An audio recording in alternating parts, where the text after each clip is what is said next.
Hi team, I hope you're having a good Wednesday so far. I know that it's hot outside, but we can make it through this hot day, this hot period. Good thing you have it early in the morning to get this done.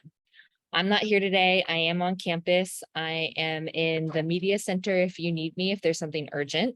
Otherwise, I hope that this video does everything or explains everything for you that you need to know. So you're going to be primarily working on this assignment during class today. There's two different parts and I'm going to explain it to you. The first part asks you to read this excerpt that comes from the very beginning of the novel. It's actually not even in the novel itself. It's from the introduction and it's Marjane Satrapi, and she is explaining the purpose of writing the novel. She uses some words in there that you might be unfamiliar with. And if you look to the side of the classroom, if you look over to that wall, there are some words that are listed there with some definitions for you to understand what she's talking about. So you're going to read that passage and then you're going to take a moment to read the question that follows. And it asks you, how important is the cultural or historical context to the production and reception to a text?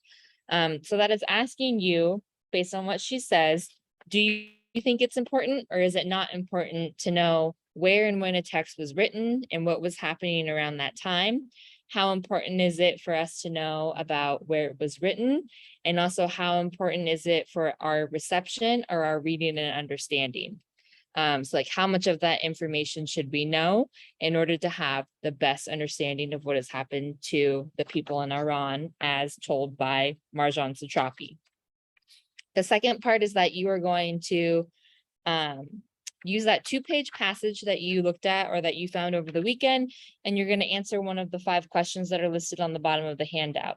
So you're going to think about your response to the question, and you're going to use your 2-page passage to serve as the primary main evidence that you're going to use to support your response. So just like every other essay that you've written before, you're going to make a claim in response to your question. You're going to substantiate it or you're going to support it with evidence. And then in your analysis, you're going to explain yourself. The way that this will work is that more specifically, you're going to extend the evidence beyond just the words on the page like what you've done before. You're going to think about the ways that she draws the frames and also how she organizes the frames. And then you're also going to think about your analysis, not just about as like an explanation and interpretation. You're going to think about how those pieces of evidence answer that specific question that you've chosen. The purpose of this is that you are going to show me what you know, and you're going to show me what you think about the book so far, and then we're going to take it from there. So don't get too caught up on, am I doing this right? Am I not doing this right? Just write about the book, 1 paragraph for part 1, 2 paragraphs for part 2, and then I'm going to look at it over the weekend, and I will see you next Wednesday. I hope you all have a good day. I hope you're seated in your right spots.